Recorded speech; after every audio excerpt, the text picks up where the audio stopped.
Hi there, welcome back to extraordinary scenes at the Winter Olympics. American skier Lindsey Vonn crashed in the women's downhill competition just days after suffering a serious knee injury in which she ruptured her anterior cruciate ligament. She received lengthy medical treatment on her legs before being airlifted from the course. American teammate Breezy Johnson won the gold medal. Vonn was taking a huge risk by competing, having suffered the injury 9 days ago. But she was determined to take part in what she says will be her final Olympics. She'd successfully completed 2 training runs, but crashed early on in her competitive attempt. She was tended to for a lengthy period before being airlifted off the slope. Spectators applauded towards the helicopter as it carried her away. This opening segment captures a shocking moment at the Winter Olympics when American skier Lindsey Vonn crashes during the women's downhill race. Despite recently suffering a serious knee injury, she chose to compete in what she described as her final Olympics. Medical teams respond immediately. She receives treatment on the slope and is airlifted away as spectators applaud in concern.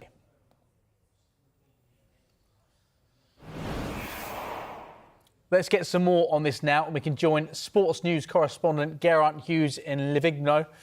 First, Geraint, how is Lindsey Vonn? Yeah, details are a bit sketchy.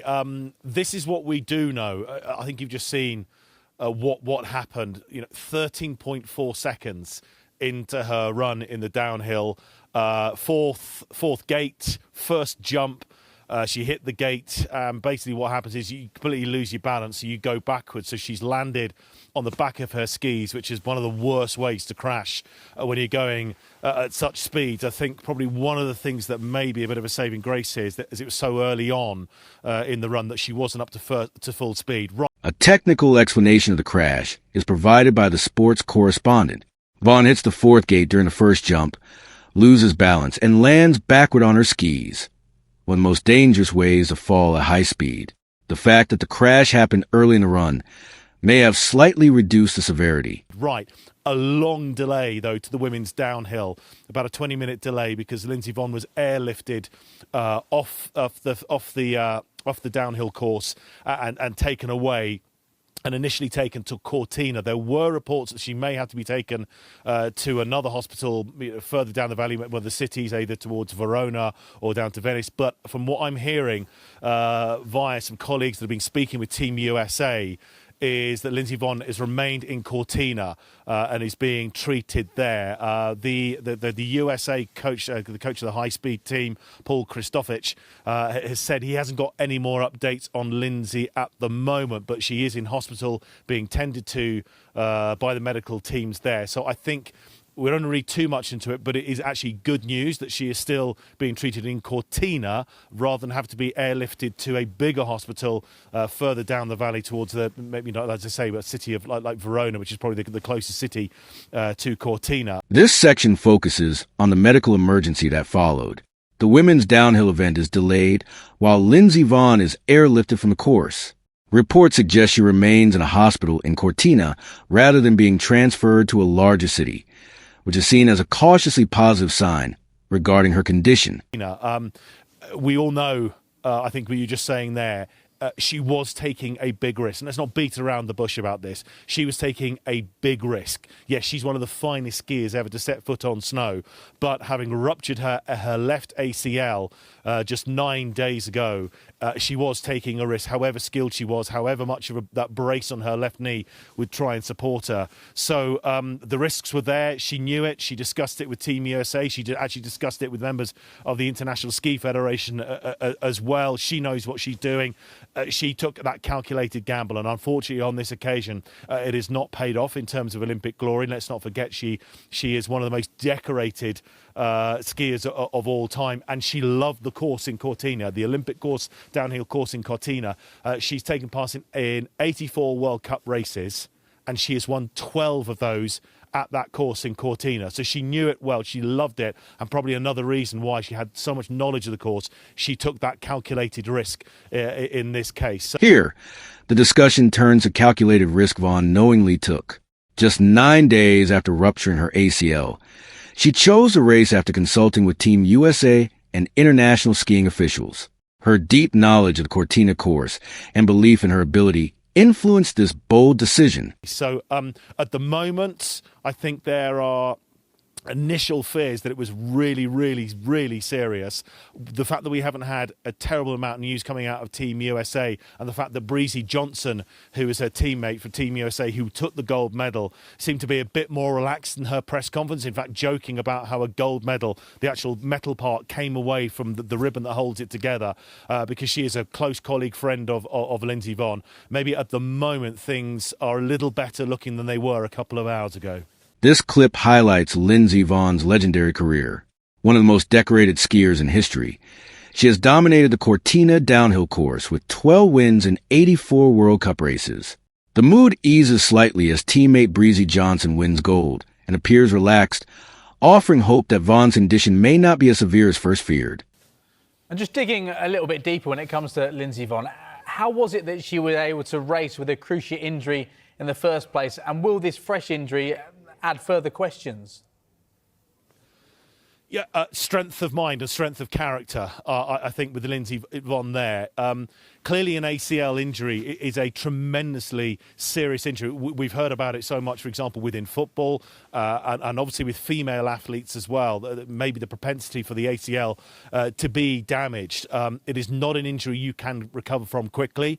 A rule of thumb is surgery and then 9 to 12 months. However, Lindsey Vonn said that it was 100% rupture, but that with how she was able to do her race in the downhill and with a brace on was to stop the movement where it would be painful, or certainly go through her pain threshold, but also where she'd be able to use her leg and knee. She is an incredibly fit athlete as well. Incredible core, incredible upper body strength, incredible quad muscles as well when you have to be a skier as well. So a lot of the strain of her knees would have been taken with her quad muscles. That was how she was able to take this calculated risk. This segment explains how Vonn was physically able to race despite a fully ruptured ACL. Experts describe the seriousness of the injury, normal recovery timelines, and how Vonn relied on a knee brace, exceptional fitness, strong core strength, and powerful quadriceps to stabilize her knee and manage pain. She didn't do this sort of just on a whim. She had a couple of training runs a few days ago, which were incredible. You know, we'd seen Lindsey Vonn rupture her ACL, and then a few days later, is actually doing some training runs on the Olympic course. And in that second training run, she actually got the third fastest time. She went down that hill thinking she could medal. She wanted to bow out, perhaps of certainly Olympic skiing, but maybe skiing altogether at the age of 41 by being an Olympic medalist yet again. She took those risks. It wasn't a gamble. She took everything, all the information she had, and as I mentioned a bit earlier, discussed it with her team and some other senior members within the skiing federations as well, and made that call to go today. And unfortunately, after 13.4 seconds, it has gone horribly wrong. This is an emotional turning point of the story. After impressive training runs and a strong belief she could medal, Vonn made the call to race. However, just 13.4 seconds into her run, the gamble ended in disaster, marking a heartbreaking moment in what may be her final Olympic appearance.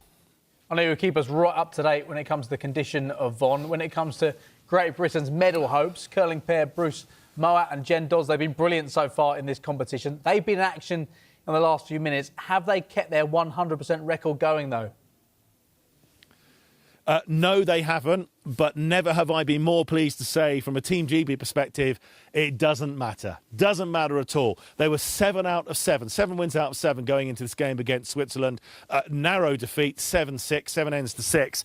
But it doesn't matter because they have already qualified for the semi-finals by being incredible. Winning the first 7 rubbers is an absolutely incredible feat, which has put them into the semi-finals, basically 1 win away from getting an Olympic medal. So they've got 2 essentially dead rubbers. That first one was against Switzerland, which they have lost 7-6, really narrowed. They go again this evening back in Cortina, in the curling centre in Cortina, where they'll play Italy in that final rubber. Again, it actually will not matter a jot whether they win it or lose it for what happens now. I suppose from their point of view, they'll probably like to win it because they just want to keep keep the flow, keep the rhythm they are in. But they're going incredibly well as well. And the reason why I'm over in Livigno as well is potentially for some medals tomorrow. And a little bit later on, I'm going to go and check out Mia Brooks, who's going in snowboarding, see if she can qualify for her final tomorrow.